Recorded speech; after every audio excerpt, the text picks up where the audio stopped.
কথিকা 2 চ্যানেলের পরিবেশনায় আপনারা শুনছেন ড্যান ব্রাউন রচিত দ্য ভিঞ্চি কোড। আজ পাঠ করছি তার ১৯তম পর্ব। অধ্যায় ৬৩। লেফটেন্যান্ট কোলেথ লেই টিপিংয়ের বিশালাকৃতির বাড়িটার সামনে দাঁড়িয়ে সেটার দিকে তাকিয়ে আছে। নিরিবিলি আর অন্ধকার, লুকানোর জন্য ভালো জায়গা। কোলেথ তার ৮ ডজন এজেন্টের দিকে তাকালো, যারা বাড়িটার চারপাশে ছড়িয়ে ছিটিয়ে পড়েছে নীরবে। ১ মিনিটের মধ্যেই তারা বেড়া টপকিয়ে বাড়িটা ঘেরাও করতে পারবে। কোলেথ ফসেকে ফোন করতে যেতেই ফোনটা বেজে উঠল। ফসের কথা শুনে মনে হলো না এই ব্যাপারটার অগ্রগতি সম্পর্কে সে খুব একটা খুশি হয়েছে। ল্যাংডনের ব্যাপারে যে খোঁজ পাওয়া গেছে সেটা আমাকে কেউ ফোনে জানায়নি কেন? আমরা ফোনে ব্যস্ত ছিলাম। আর তোমরা ঠিক কোথায় লেফটেন্যান্ট কোলেথ? কোলেথ তাকে ঠিকানাটা দিল। স্টেটটা একজন ব্রিটিশ নাগরিকের, নাম টিপিং। ল্যাংডনের গাড়িটা সিকিউরিটি গেটের ভেতরেই আছে। দেখে মনে হচ্ছে না জোর করে ঢুকেছে, তাই মনে হচ্ছে ল্যাংডন মালিককে চেনে। আমি আসছি, ফসে বলল। তোমরা কোনো কিছু করো না, আমি নিজে সেটা দেখব। কোলেথের মুখটা হা হয়ে গেল। কিন্তু ক্যাপ্টেন, আপনি তো ২০ মিনিটের দূরত্বে আছেন। আমাদেরকে এখনই কিছু একটা করতে হবে। আমার সাথে ৮ জন লোক আছে। ৪ জনের সঙ্গে আছে ফিল্ড রাইফেল আর বাকিদের সঙ্গে আছে সাইড আর্মস। আমার জন্য অপেক্ষা করো। ল্যাংডন যদি ভেতরে কাউকে জিম্মি করে তবে কি হবে? সে যদি আমাদের দেখে পালাতে চায় তাহলেই বা কি হবে? আমার লোকজন ভেতরে যাবার জন্য অবস্থান নিয়ে আছে। লেফটেন্যান্ট কোলেথ, তুমি আমার আসার জন্য অপেক্ষা করো, কোনো অ্যাকশন নেবে না, এটা আমার আদেশ। ফসে ফোনটা রেখে দিল। হতবাক কোলেথ ফোনটার সুইচটা বন্ধ করে দিল। ফসে কেন আমাকে অপেক্ষা করতে বলছে? কোলেথ উত্তরটা জানত। ফসে যদিও তার আচরণের জন্য বিখ্যাত, তারপরও অহংকারের জন্য তার দুর্নামও রয়েছে। ফসে গ্রেফতারের কৃতিত্বটা নিতে চায়। আমেরিকানটার চেহারা টিভি পর্দায় দেখাবার পর ফসে নিজের চেহারাটাও সমান সংখ্যক সময় পর্দায় দেখাতে চাচ্ছে। অপেক্ষা ছাড়া কোলেথের কিছু করার নেই, তার বসের নির্দেশ। দাঁড়িয়ে দাঁড়িয়ে কোলেথ এই দেরি করানোর ব্যাপারে দ্বিতীয় আরেকটা কারণের কথাও ভাবল। Damage control. আইন প্রয়োগকারী সংস্থায় তখনই একজন ফেরারিকে গ্রেফতারের ব্যাপারে ইতস্তত করা হয় যখন তার অপরাধের ব্যাপারে একটু সন্দেহ থাকে। ল্যাংডনই সেই ব্যক্তি। এই ব্যাপারে ফসের কি দ্বিতীয় কোনো চিন্তা আছে? চিন্তাটা খুব ভীতিকর। ল্যাংডনকে গ্রেফতারের ব্যাপারে ফসের অবস্থা শাখের করাতের মতো। পেজু ফসের মতো বড় মাপের কেউ টিকে যেতে পারবে না যদি ভুলক্রমে বিখ্যাত আমেরিকানটাকে এই মামলায় ফাঁসানো হয়। ফসে যদি এখন বুঝতে পারে সে ভুল করেছে, তাহলে এই দেরির কারণটা বোধগম্য। তার চেয়েও বড় কথা, কোলেথ বুঝতে পেরেছে যদি ল্যাংডন নির্দোষ হয়ে থাকে তবে মামলাটার মধ্যে একটা হেয়ালি তৈরি হবে। কেন নিহতের নাতনি সোফি নেভু অভিযুক্ত খুনিকে পালাতে সাহায্য করবে? যদি না সোফি জানে যে ল্যাংডনকে ভুয়া অভিযোগে অভিযুক্ত করা হয়েছে। ফসে এই ঘটনায় সোফির অদ্ভুতভাবে জড়িয়ে যাওয়ার ব্যাখ্যাটা মনে মনে ঠিক করে রেখেছে নিশ্চিত। ব্যাখ্যাটা এইরকম: সোফি হলো সনিয়ার একমাত্র উত্তরাধিকারী। সে তার প্রেমিক রবার্ট ল্যাংডনকে প্ররোচিত করে সনিয়াকে খুন করিয়েছে যাতে উত্তরাধিকার সূত্রে বিশাল অঙ্কের টাকা পাওয়া যায়। সোনিয়া সেটা একটু আগেভাগে বুঝতে পেরেই একটা মেসেজ লিখে গেছেন, পিএস রবার্ট, ল্যাংডনকে খুঁজে বের করো। কোলেথের নিশ্চিত বিশ্বাস ছিল এখানে কিছু একটা ঘটছে। সোফি নেভুকে দেখে মনে হয় না সে এরকম কোনো ঘটনায় জড়াবে। লেফটেন্যান্ট, ফিল্ড এজেন্টদের একজন তার কাছে দৌড়ে এসে বলল, আমরা একটা গাড়ি খুঁজে পেয়েছি। কোলেথ প্রবেশপথ থেকে ৫০ গজ দূরে গিয়ে দেখল একটা কালো অদি রাস্তার অপর পাশে অন্ধকারে পার্ক করা রয়েছে। এটার গায়ে ভাড়া করা প্লেট লাগানো। কোলেথ হুডটা ধরে দেখল এখনো গরম আছে। এটা দিয়েই হয়তো ল্যাংডন এখানে এসেছে, কোলেথ বলল। রেন্টাল কোম্পানিকে ফোন করো, খোঁজ করে দেখো এটা চুরি করা হয়েছে কিনা। আরেকজন এজেন্ট বেড়ার দিক থেকে আসলো। লেফটেন্যান্ট, এটা একটু দেখুন। সে কোলেথের হাতে একটা নাইট ভিশন দূরবীন দিল। গাছের নিচ থেকে পেয়েছি। কোলেথ দূরবীনটা তুলে নিয়ে পাহাড়ের দিকে তাকালো। সেটা দিয়ে দেখার চেষ্টা করল। ধীরে ধীরে সবুজ রঙের দৃশ্যটা ফোকাস হলো। সে এবার প্রবেশপথের দিকে তাকালো, গাছগুলোর দিকে দেখার চেষ্টা করল। সেখানে সবুজ গাছের ছায়ায় একটা ট্রাক দেখা যাচ্ছে। কোলেথ ডিপোজিটরি ব্যাংক অফ জুরিক থেকে যে ট্রাকটাকে চলে যাবার অনুমতি দিয়েছিল। তার মনে হলো এটা এক ধরনের কিম্ভূত কিমাকার কাকতালীয় ব্যাপার, কিন্তু সে জানত এটা হতেই পারে না। মনে হচ্ছে, এজেন্ট বলল, এই ট্রাকটাতে করেই ল্যাংডন আর নেভু ব্যাংক থেকে বেরিয়ে গিয়েছিল। কোলেত একদম নির্বাক। সে ট্রাকটার ড্রাইভারের ব্যাপারে একটু ভেবেছিল, রোলেক্স ঘড়িটা দেখে। চলে যাবার জন্য তার অধৈর্য ছিল। আমি তার গাড়ির কার্গোটা চেক করে দেখিনি। সঙ্গে সঙ্গেই কোলেত বুঝতে পারল ব্যাংকের কেউ ডিসিপিজের সাথে মিথ্যে কথা বলে ল্যাংডন আর সোফিকে পালাতে সাহায্য করেছে। কিন্তু সেটা কে, আর কেনই বা এটা করতে যাবে? কোলেত ভাবল হয়তো এজন্যই ফসে তাকে এই মুহূর্তে কিছু করতে না করেছে। হয়তো ফসে বুঝতে পেরেছে এই ঘটনায় ল্যাংডন আর সোফি ছাড়াও আরও কেউ জড়িত। যদি ল্যাংডন আর সোফি এই ট্রাকটাতে করে এসে থাকে, তবে ওদি গাড়িটা চালিয়েছে কে? শত শত মাইল দূরে দক্ষিণ দিকে একটা চার্টার্ড বিমান তিরেনিয়ান সাগর পেরিয়ে উত্তর দিকে ছুটে চলছে। শান্ত আকাশ থাকা সত্ত্বেও বিশপ আরিঙ্গারোসা হাতে একটা এয়ার সিকনেস ব্যাগ রেখেছেন। তিনি নিশ্চিত যে কোনো মুহূর্তেই অসুস্থ হয়ে পড়বেন। প্যারিসের সাথে তার কথাবার্তাটা মোটেই সুখকর কিছু ছিল না। এটা তার কাছে অকল্পনীয় বলে মনে হয়েছে। একটা ছোট্ট কেবিনে আরিঙ্গারোসা তার আঙুলের সোনার আংটিটা মোচড়াতে লাগলেন, নিজের দুশ্চিন্তা আর উত্তেজনা কাটানোর জন্য। প্যারিসের সবকিছু উল্টাপাল্টা হয়ে গেছে। চোখ বন্ধ করে আরিঙ্গারোসা প্রার্থনা করলেন যেন বেজু ফসে সবকিছু ঠিক করে ফেলে। অধ্যায় 64। টিবিং সোফায় বসে উটবাক্সটা কোলের উপর রেখে ঢাকনার উপরে খচিত গোলাপের দিকে সপ্রশংস দৃষ্টিতে তাকিয়ে আছেন। আজ রাতটা আমার জীবনের সবচাইতে অদ্ভুত আর জাদুময় এক রাত। ঢাকনাটা খুলুন, সোফি নিচু স্বরে বলল। তার পেছনেই ল্যাংডনের সাথে দাঁড়িয়ে আছে সে। টিবিং হাসলেন। আমাকে তাড়া দেবেন না। এই কি স্টোনটা যুগ যুগ ধরে খুঁজে যাচ্ছেন, তাই প্রতিটি মুহূর্ত উপভোগ করতে চান। কাঠের ঢাকনাটার উপর আঙুল বুলিয়ে অঙ্কিত ফুলটা অনুভব করলেন। রোজ, তিনি নিচু স্বরে বললেন। রোজ বা গোলাপ হল মাগদালিন, আর মাগদালিন হলেন হোলি গ্রেইল। রোজ হলো কম্পাস, যা পথ দেখায়। নিজেকে বোকা বোকা লাগলো বলে টিবিং ভাবলেন। বছরের পর বছর ধরে তিনি ফ্রান্সের ক্যাথেড্রাল থেকে চার্চে চার্চে ঘুরে বেরিয়েছেন। ভেতরে ঢোকার জন্য অনুনয় বিনয় করেছেন। শত শত খিলান খুঁজে দেখেছেন তার নিচে খোদাই করা কি স্টোন আছে কিনা। লাকলেফ দ্য ভূত গোলাপ বা রোজের চিহ্নের নিচে একটা কি স্টোন। টিবিং আস্তে আস্তে ঢাকনাটা খুললেন। ভেতরের জিনিসটার দিকে তাকিয়ে তিনি সঙ্গে সঙ্গেই বুঝতে পারলেন এটাই কি স্টোন। পাথরের চোঙাটার দিকে তাকিয়ে রইলেন টিবিং। খোদাই করা অক্ষরের ডায়ালটা দেখলেন। জিনিসটা তার কাছে খুবই পরিচিত বলে মনে হল। দ্য ভিঞ্চির ডায়েরি থেকে নকশা করা হয়েছে, সোফি বলল। আমার দাদু শখের বশে এটা বানিয়েছিলেন।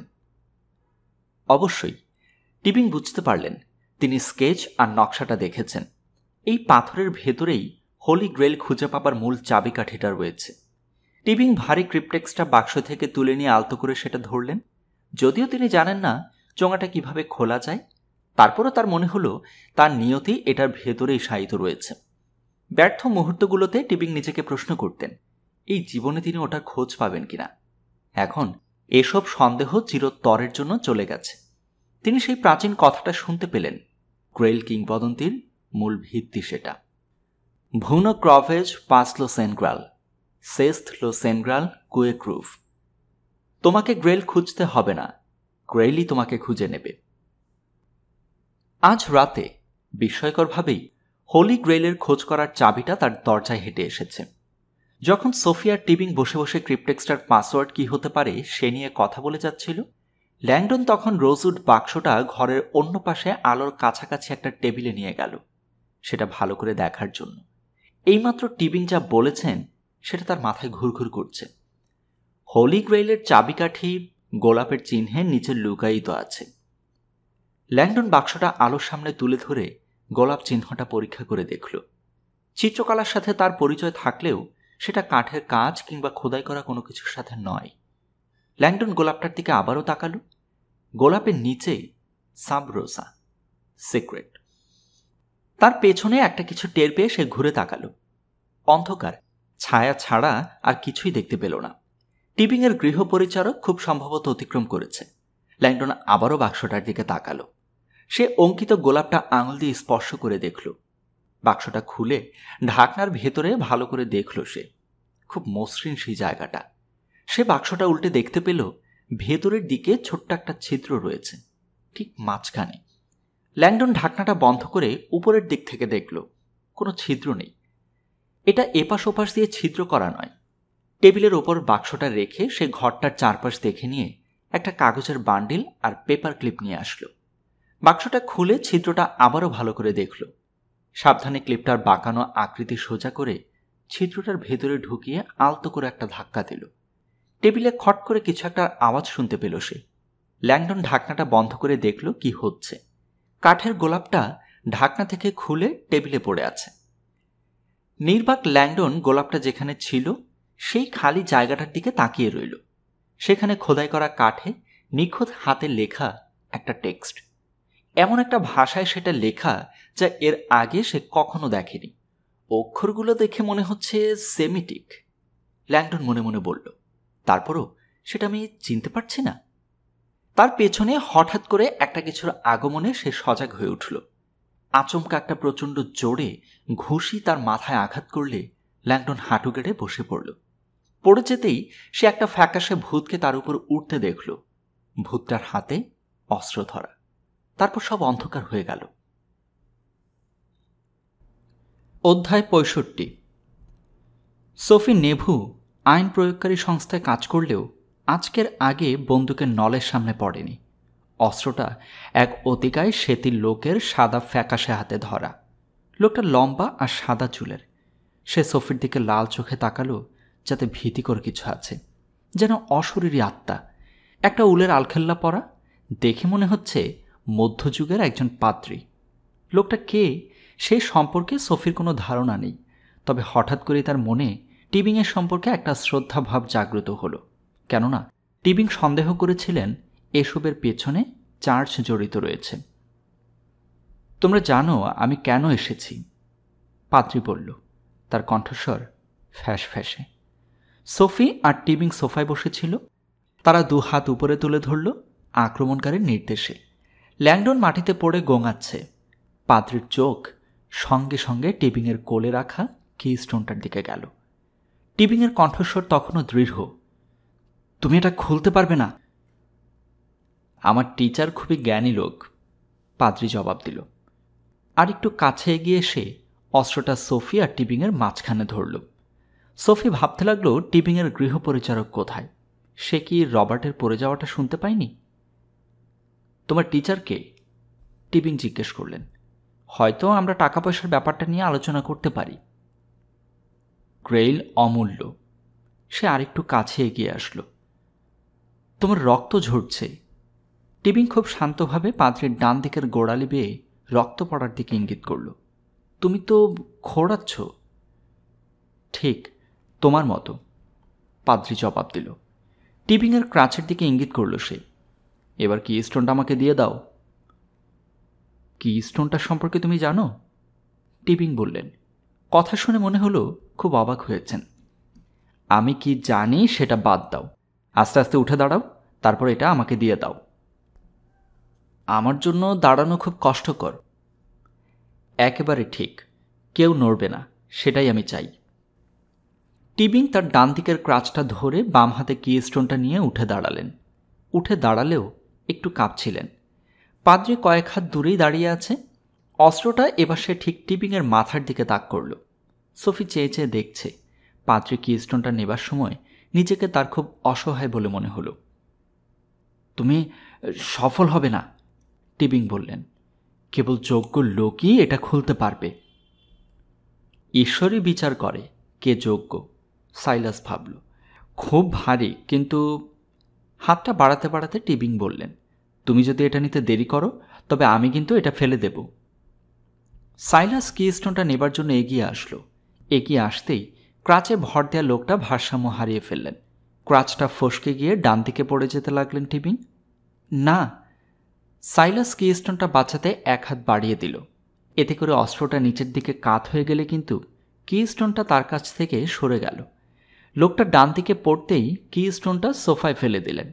ঠিক একই সময়ে মেটাল ক্রাচটার নিচ থেকে একটা মুখ খুলে গেল। টিবিংই সেটা করেছেন। সেটার ভেতর থেকে ধারালো একটা কিছু বের হয়েছে আর সেটা সাইলাসের পায়ে গিয়ে বিঁধল।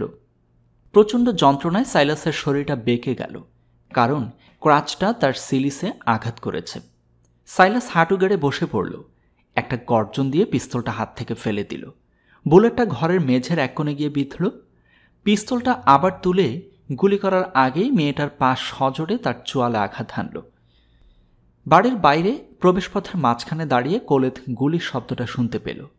ফসে ইতিমধ্যেই রওনা দিয়ে দেয়াতে ল্যাংডনকে ধরতে পারার ব্যক্তিগত কৃতিত্বের দাবিটা হাতছাড়া হয়েই গেছে। কোলেথ ফসের ইগোকে আর পরোয়া করবে না বলে স্থির করল। একটা আবাসিক বাড়ির ভেতরে অস্ত্র থেকে গুলি ছোড়া হয়েছে, আর তুমি দাঁড়িয়ে দাঁড়িয়ে প্রবেশপথে অপেক্ষা করছিলে। কোলেথ জানত সুযোগটা এসে গেছে। সে আরও জানত যদি আর এক মুহূর্ত দেরি করে তবে তার সমস্ত ক্যারিয়ারটাই সকলের মধ্যে ইতিহাস হয়ে যাবে। প্রবেশপথের লোহার গেটের দিকে তাকিয়ে সে তার সিদ্ধান্তটা নিয়ে ফেলল। আসো, গেটটা খুলে ফেলো। একটা ঘোরের মধ্যেই ল্যাংডন গুলির আওয়াজটা শুনতে পেল। যন্ত্রণার সুতীব্র চিৎকারটাও শুনল তার নিজের। তার মাথার পেছনে একটা বিশাল হাতুড়ির আঘাত লেগেছে যেন। কাছেই কোথাও লোকজনের কথাবার্তা শোনা যাচ্ছে। তুমি কোথায়? কোন নরকে আছো? টিবিংয়ের কণ্ঠটা শোনা গেল। গৃহপরিচারক দ্রুত এসে হাজির হলো। কি হয়েছে? হায় ঈশ্বর, এই লোকটা কে? আমি পুলিশকে ফোন করছি। আরে রাখো, পুলিশকে ফোন করো না, কাজে লেগে যাও। কিছু একটা নিয়ে আসো যাতে এই দৈত্যটাকে বেঁধে রাখা যায়। আর কিছু বরফ, সোফি তাকে বলল। ল্যাংডনের কানে আরও কণ্ঠস্বর শোনা গেল। লোকজনের চলাচল। এখন সে সোফাতে। সোফি তার মাথায় একটা বরফ পট্টি ধরে রেখেছে। তার মাথাটায় প্রচণ্ড ব্যথা করছে। ল্যাংডনের দৃষ্টি পরিষ্কার হতেই সে দেখতে পেল মেঝেতে একটা দেহ পড়ে রয়েছে। আমার কি হ্যালোসিনেশন হচ্ছে? বিশাল আকৃতির শ্বেতকায় এক পাত্রীকে হাত পা বেঁধে ফেলে রাখা হয়েছে। তার মুখ টেপ দিয়ে আটকানো, আর লোকটার ডান উরু থেকে রক্ত চুইয়ে পড়ছে। ল্যাংডন সোফির দিকে তাকালো। এই লোকটা কে? কি হয়েছে? টিপিং তার সামনে এসে বললেন, আপনি একজন নাইটের ছুরির সাহায্যে এ যাত্রায় বেঁচে গেছেন। জিনিসটা একমে অর্থোপেডিক কর্তৃক নির্মিত। হ্যাঁ? ল্যাংডন উঠে বসার চেষ্টা করল। সোফি আলতো করে হাত দিয়ে চাপ দিল। 1 মিনিট আরাম করো রবার্ট। আমার মনে হচ্ছে, টিবিং বললেন, আমি আপনার মেয়ে বন্ধুকে এইমাত্র দুর্ভাগ্যজনকভাবে পাওয়া আমার সুবিধার প্রদর্শন করতে পেরেছি। মনে হচ্ছে সবাই আপনাকে হালকা করে দেখে। নিজের আসন থেকে ল্যাংডন পাত্রীর দিকে তাকিয়ে বুঝতে চেষ্টা করল কি ঘটেছে। সে একটা সিলিস পরে আছে, টিবিং বোঝাতে লাগলেন। কি? টিবিং উরুতে আটকানো লোহার কাঁটাতারের বেল্টটার দিকে ইঙ্গিত করলেন। একটা ডিসিপ্লিন বেল্ট সে তার উরুতে পড়েছে। আমি খুব সতর্কভাবে লক্ষ্য করে মেরেছিলাম। ল্যাংডন মাথাটা ঝাঁকালো।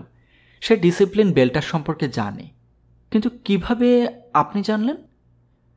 টিবিং দাঁত বের করে হাসলেন। খ্রিস্ট ধর্ম হলো আমার গবেষণার বিষয় রবার্ট। কয়েকটা ধর্মীয় গোষ্ঠী এরকম জিনিস ব্যবহার করে থাকে। ওপাস তাই? ল্যাংডন ফিসফিস করে বলল। তার মনে পড়ে গেল সাম্প্রতিক সময়ে বস্টনের কয়েকজন বিখ্যাত ব্যবসায়ীর ওপাস দায়ের সদস্যপদ নেবার সংবাদটার কথা। এরকম একজন সদস্যই এখন ল্যাংডনের সামনে পড়ে আছে। টিবিং রক্তাক্ত বেল্টার দিকে ভালো করে চেয়ে দেখলেন, কিন্তু ওপাসদাই কেন হোলিগ্রেল খোঁজার চেষ্টা করবে? রবার্ট, ওডেন বক্সটার কাছে গিয়ে সোফি বলল, এটা কি? ঢাকনা থেকে খোলা ছোট গোলাপটা হাতে নিয়ে সোফি বলল, এটা বক্সটার মধ্যে একটা লেখাকে ঢেকে রেখেছিল। আমার মনে হয় লেখাগুলো হয়তো কিস্টোনটা খুলতে সাহায্য করবে। সোফি আর টিবিং কিছু বলার আগেই 1/2 মাইল দূর থেকে পুলিশের সার্চ লাইটের নীল আলোর বন্যা এসে পড়ল তাদের ঘরের মধ্যে, সেই সাথে সাইরেনের শব্দ। টিবিং চিন্তিত হলেন। আমার বন্ধুরা, মনে হচ্ছে আমাদেরকে একটা সিদ্ধান্ত নিতে হবে, আর সেটা খুব দ্রুতই করতে হবে। অধ্যায় 66। কোলেথ এবং তার এজেন্টরা সাল লেইটিবিংয়ের এস্টেটের ভেতরে সশস্ত্র অবস্থায় হুড়মুড় করে ঢুকে পড়ল। ঘরের মধ্যে ঢুকেই তারা বাড়ির প্রথম তলার সবগুলো ঘর তন্ন তন্ন করে খুঁজল। ড্রয়িং রুমের মেঝেতে বুলেটের একটা গর্ত খুঁজে পেল তারা। ধস্তাধস্তির চিহ্ন দেখা গেল সেখানে। কয়েক ফোঁটা রক্ত, অদ্ভুত একটা কাঁটাতারের বেল্ট আর ব্যবহৃত টেপের কিছু অংশ। পুরো তলাটা মনে হলো একেবারে ফাঁকা।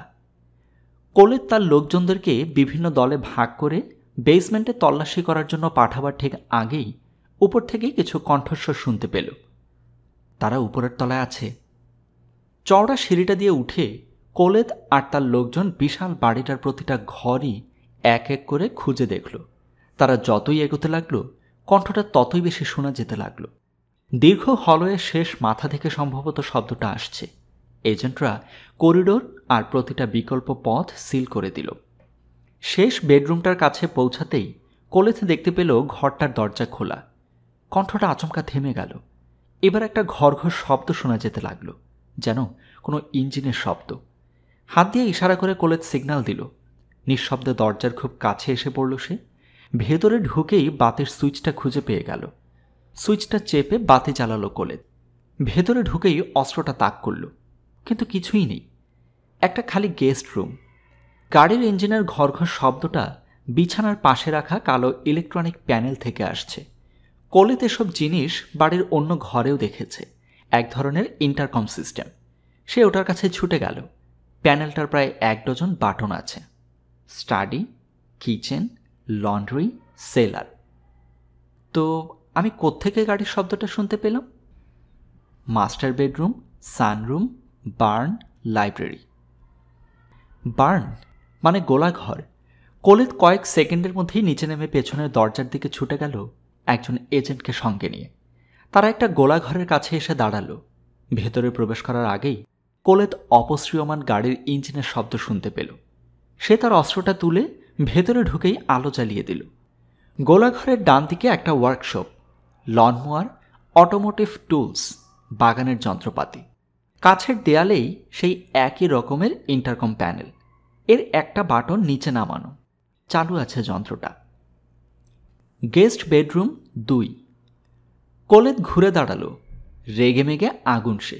তারা ইন্টারকমের মাধ্যমে আমাদেরকে উপরতলায় টোপ দিয়ে নিয়ে গেছে। গোলাঘরের অন্য পাশটায় গিয়ে দেখা গেল একটা ঘোড়া রাখার স্টলের সারি, কিন্তু কোনো ঘোড়া নেই। মালিক ভিন্ন ধরনের অশ্বশক্তি বেশি পছন্দ করে বলে মনে হচ্ছে। স্টলগুলো গাড়ি রাখার পার্কিং এলাকা হিসেবে বদলে নেওয়া হয়েছে। সংগ্রহটা খুবই চমকপ্রদ। একটা কালো ফেরারি, একটা প্রিস্টিন রোলস রয়েস, একটা পুরনো এস্টন মার্টিন স্পোর্টস কু, একটা ভিন্টেজ পোর্শে 356। শেষ স্টলটা খালি। কোলেদ দৌড়ে গিয়ে দেখে স্টলের মাটিতে তেল পড়ার দাগ রয়েছে। তারা কম্পাউন্ড থেকে চলে যেতে পারবে না। বের হবার গেটটা 2টো টহল গাড়ি দিয়ে ব্যারিকেড করা আছে। স্যার, এক এজেন্ট স্টলের কাছে ইঙ্গিত করল। গোলাঘরের দরজাটা খোলা। সেখান থেকে অন্ধকারের দিকে একটা পথ চলে গেছে। কাছেই একটা ঘন জঙ্গল। জঙ্গলের দিকে তাকিয়ে দেখল কোনো হেডলাইট দেখা যাচ্ছে না। এমন বন জঙ্গল আর ঝোপঝাড় দিয়ে কেউ যেতে পারবে বলে কোলেদের মনে হলো না। কিছু লোককে ওপরে পাঠিয়ে দাও, তারা হয়তো খুব বেশি দূর যেতে পারেনি, কাছেই কোথাও আটকে গেছে। এসব ফ্যান্সি স্পোর্টস কার ঝোপঝাড় দিয়ে যেতে পারে না। স্যার। এজেন্ট কাছেই একটা বোর্ডের দিকে ইঙ্গিত করল, যেখানে অনেকগুলো চাবি ঝোলানো রয়েছে। Daimler, Rolls Royce, Aston Martin, Porsche. শেষ ঘরটা খালি। কোলেদ যখন ঘরটার নিচের লেখাটা পড়ল, জানত সে সমস্যায় পড়ে গেছে। অধ্যায় 67। রেঞ্জ রোভার গাড়িটা জাভা ব্ল্যাক পার্ল মডেলের। 4 হুইল ড্রাইভ, মানসম্মত ট্রান্সমিশন, উচ্চ শক্তির পলিপ্রপিলিন ল্যাম্প আর রেয়ার লাইট ক্লাস্টার ফিটিং রয়েছে এতে। স্টিয়ারিংটা ডান দিকে। গাড়িটা চালাতে হচ্ছে না দেখে ল্যাংটন খুব খুশি। টিবিংয়ের গৃহপরিচারক রেমি তার মনিবের নির্দেশে স্যাথোভিলের পেছন দিককার বিশাল ঝোপঝাড় আর মাঠ দিয়ে পূর্ণিমার আলোতে অসম্ভব দক্ষতায় গাড়িটা চালিয়ে নিয়ে যাচ্ছে। গাড়ির কোনো হেডলাইট জ্বালানো ছিল না। তারপরেও অন্ধকারে সে গাড়িটা দ্রুত বেগে চালিয়ে এস্টেটের বাইরে নিয়ে যেতে লাগলো। তার সামনে ঘন বনের অন্ধকার অবয়বটা দেখা যাচ্ছে। ল্যাংটন কিস্টোনটা কোলে নিয়ে সামনের সিটে বসে আছে। সোফিং আর টিবিং পেছনের সিটে। তোমার মাথার কী অবস্থা রবার্ট? সোফি জিজ্ঞেস করল, তার কণ্ঠে উৎকণ্ঠা। ল্যাংটন জোর করে একটা কাষ্ঠ হাসি দিল। ভালো, ধন্যবাদ। যন্ত্রণাটা বেশ তীব্র ছিল। আঘাতটার কারণে সে মারা যেতে বসেছিল। সোফির পাশে টিবিং ঘাড় বেঁকিয়ে পেছনের লাগেজ রাখার জায়গায় হাত পা মুখ বাঁধা পাদ্রিটার দিকে তাকালেন। পাদ্রির অস্ত্রটা টিবিংয়ের কোলের উপর রাখা। দৃশ্যটা দেখে মনে হচ্ছে যেন ব্রিটিশ সাফারি দলের একজন তার শিকারের সামনে দাঁড়িয়ে ছবি তুলছে। আপনাকে আজ রাতে পেয়ে আমি খুব খুশি রবার্ট, টিবিং বললেন। দাঁত বের করে হাসলেন, যেন বহু বছর পর তিনি এমন মজা পেয়েছেন। আপনাকে এসবে জড়িয়ে ফেলার জন্য দুঃখিত লেই।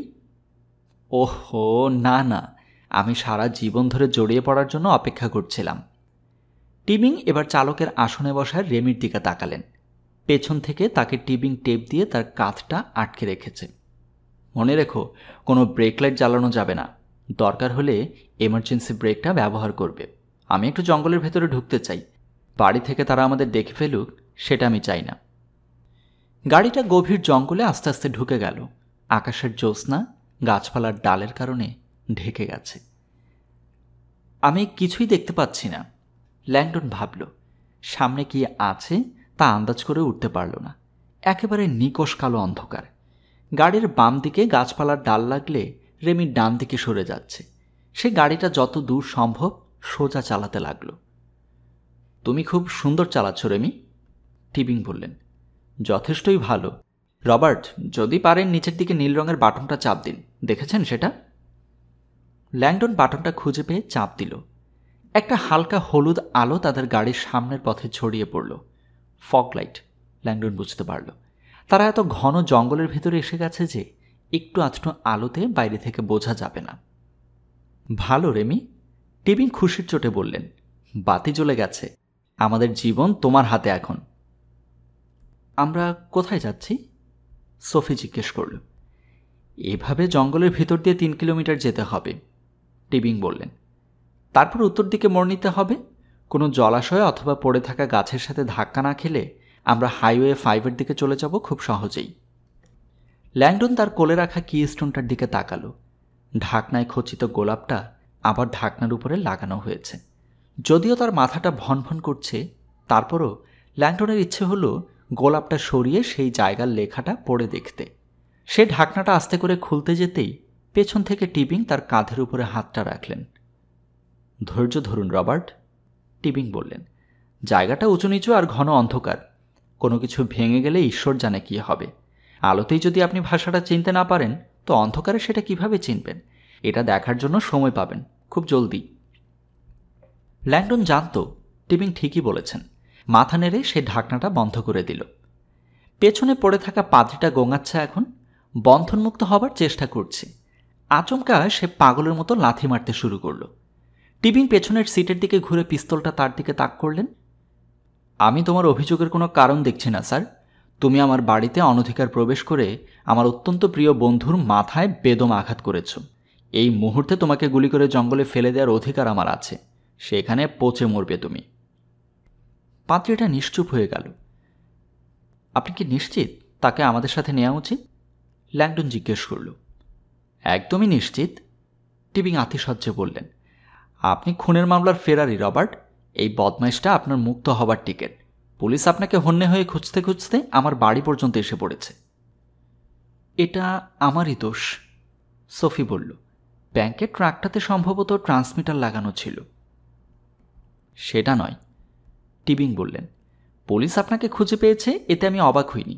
আমি অবাক হয়েছি এই ওপাস্তায়ের লোকটা আপনাকে খুঁজে পাওয়াতে।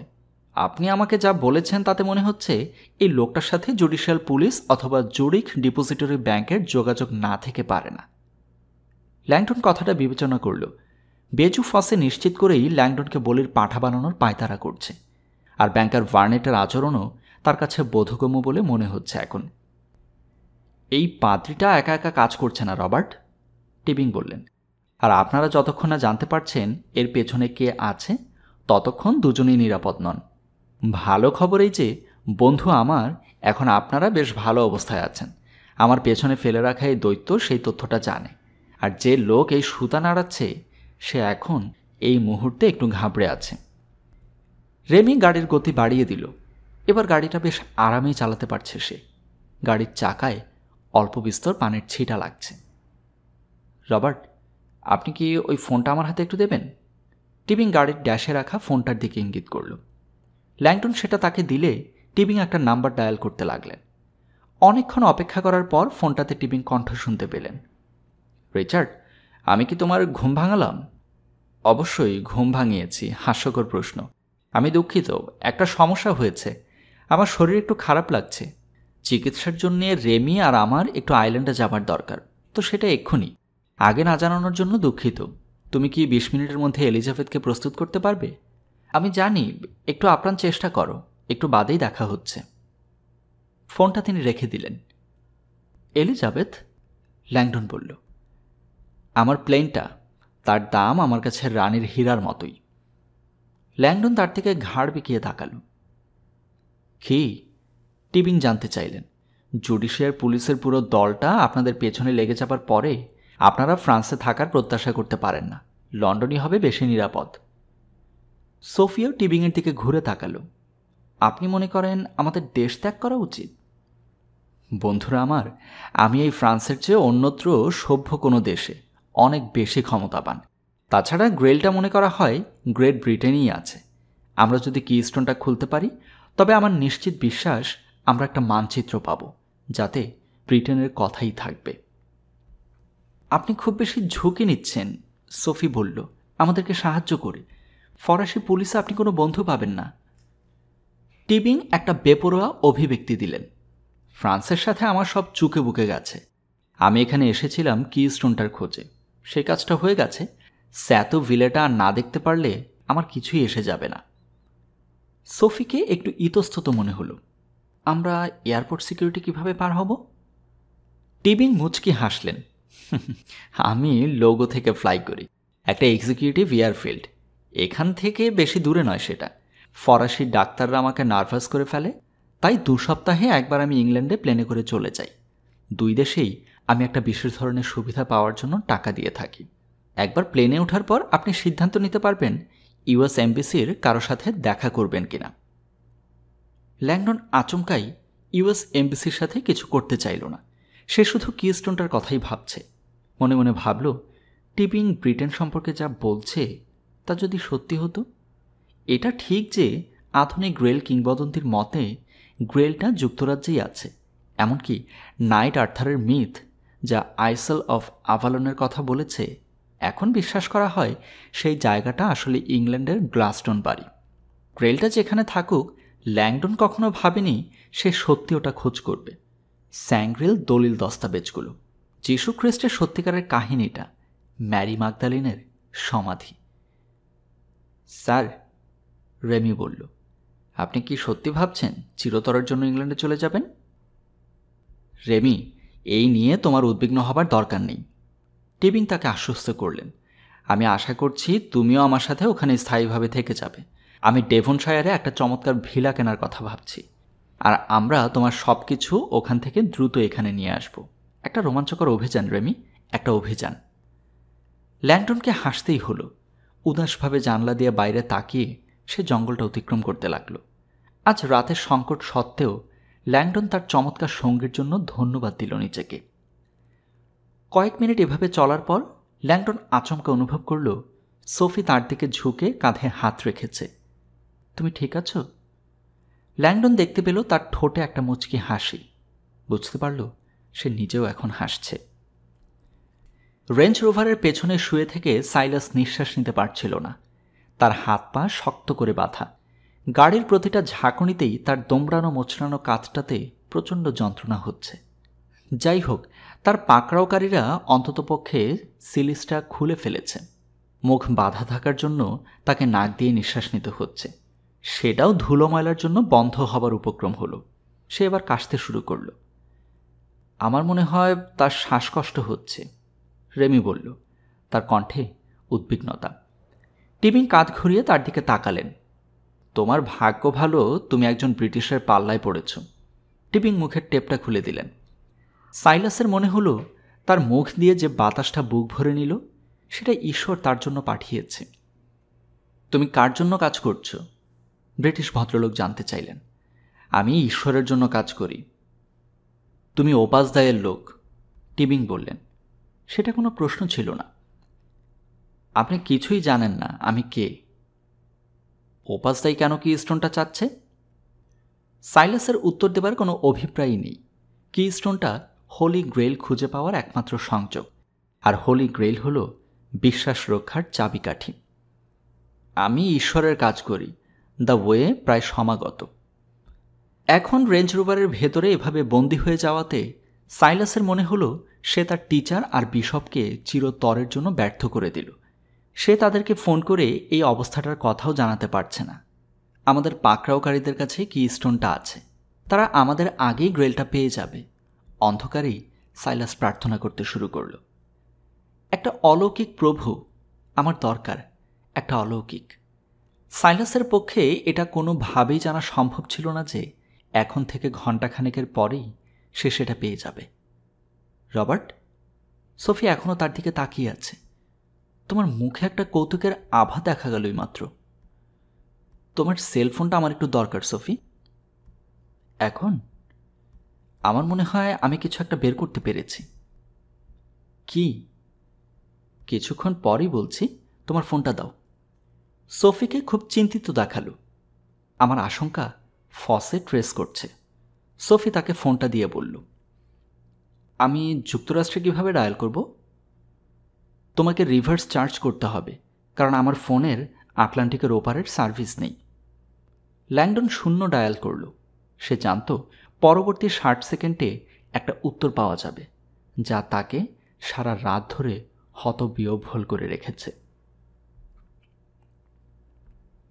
19তম পর্বের সমাপ্তি এখানেই।